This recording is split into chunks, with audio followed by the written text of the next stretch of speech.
Baik, pada minggu ketiga ini saya akan sharing mengenai promosi, rotasi, dan demosi. Saya yakin bahwa rekan-rekan PB yang sudah bekerja di sebuah perusahaan tidak asing lagi mendengar istilah-istilah tersebut. Kita mulai dari yang pertama, ini adalah promosi jabatan. Di mana promosi jabatan ini merupakan kesempatan untuk berkembang dan maju yang dapat mendorong karyawan untuk lebih baik atau lebih bersemangat dalam melakukan suatu pekerjaan di lingkungan organisasi atau perusahaan. Nah, dengan adanya target promosi, pasti karyawan akan merasa dihargai, diperhatikan, dibutuhkan, dan diakui kemampuan kerjanya oleh manajemen perusahaan, sehingga mereka akan menghasilkan keluaran yang tinggi serta akan mempertinggi loyalitas pada perusahaan tersebut. Oleh karena itu, pimpinan harus menyadari pentingnya promosi dalam peningkatan produktivitas yang harus dipertimbangkan secara objektif.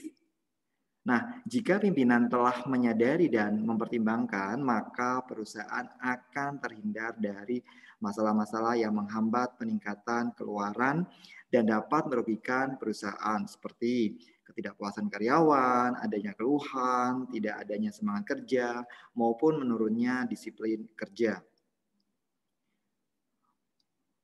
Untuk dapat memutuskan imbalan yang sepenuhnya diberikan kepada seorang karyawan atas hasil kerjanya, maka perusahaan harus memiliki suatu sistem balas jasa yang tepat, di mana mekanisme untuk dapat menentukan balas jasa yang pantas bagi suatu perusahaan adalah salah satunya melalui penilaian prestasi kerja. Nah, di sini melalui penilaian prestasi kerja akan diketahui seberapa baik karyawan telah melaksanakan tugas-tugas yang dibebankan kepadanya, sehingga perusahaan dapat menetapkan bala jasa yang sepantasnya atas prestasi kerja tersebut. Di mana untuk penilaian prestasi kerja juga dapat digunakan perusahaan untuk mengetahui kekurangan dan potensi seorang karyawan. Selanjutnya, perusahaan dapat mengembangkan suatu perencanaan sumber daya manusia secara menyeluruh dalam menghadapi masa depan perusahaan. Perencanaan sumber daya manusia secara menyeluruh tersebut berupa jalur-jalur karir atau promosi-promosi jabatan pada karyawannya. Di beberapa case, kita masih sering menemukan promosi jabatan berdasarkan perspektif subjektif ataupun objektif. Nah, untuk FGD dalam minggu ini, buat rekan-rekan PB, topiknya adalah terkait pertimbangan promosi jabatan berdasarkan pandangan subjektif atau yang objektif. Berikan opini Anda terkait kedua case tersebut, serta berikan contohnya. Oke, selanjutnya terkait dasar-dasar promosi, di mana pedoman yang dijadikan dasar untuk mempromosikan karyawan atau pegawai ini ada 3 poin, ada pengalaman, kecakapan, maupun kombinasi pengalaman dan kecakapan. Kalau untuk pengalaman sendiri di sini terkait lamanya pengalaman kerja karyawan, ini juga bisa dijadikan dasar dalam pengajuan promosi. Selanjutnya terkait kecakapan, di mana ini poinnya adalah terkait keahlian atau kecakapan itu sendiri. Ya bisa dilihat dari hard atau soft skill yang dimiliki oleh karyawan tersebut. Maupun untuk poin yang ketiga di sini adalah kombinasi pengalaman dan kecakapan.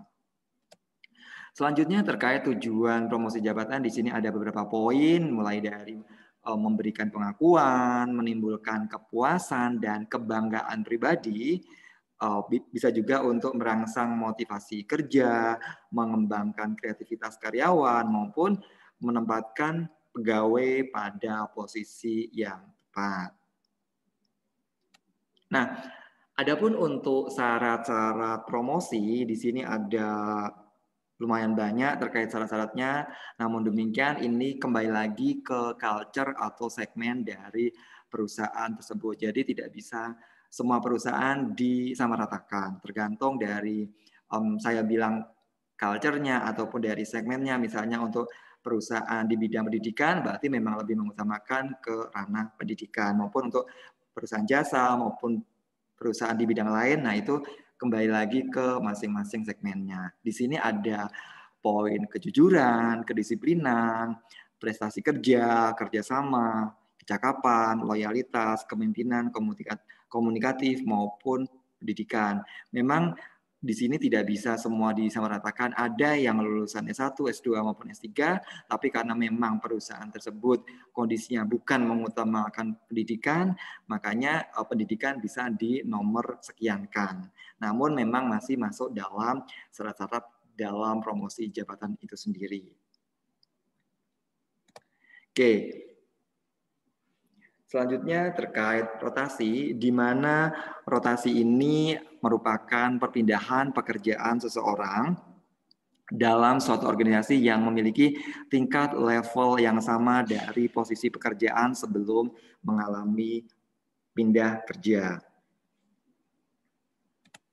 Nah, selanjutnya ini adapun tujuan dari rotasi ada beberapa poin untuk meningkatkan kompetensi karyawan, mengembangkan motivasi, meningkatkan pengetahuan dan pengalaman, maupun di sini meningkatkan mutu proses pekerjaan dan produktivitas serta efisiensi organisasi.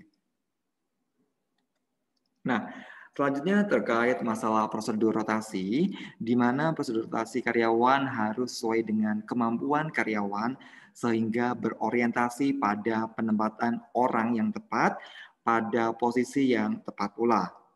Pengambilan keputusan penempatan karyawan diambil berdasarkan pertimbangan rasional dan objektif oleh manajer SDM. Diharapkan dengan prosedur penempatan yang tepat melalui penilaian yang rasional dan sesuai dengan kebutuhan perusahaan akan berdampak pada peningkatan kinerja perusahaan karena kinerja karyawan yang baik. Hal ini dapat terjadi apabila prosedur penempatan karyawan digunakan dengan efektif. Nah, pada pertemuan ketiga ini tugasnya adalah bagaimana sikap Anda sebagai tim SDM mensiasati terhadap karyawan yang sudah dilakukan rotasi namun mengalami demotivasi yang berdampak pada kinerja individu maupun kinerja organisasi.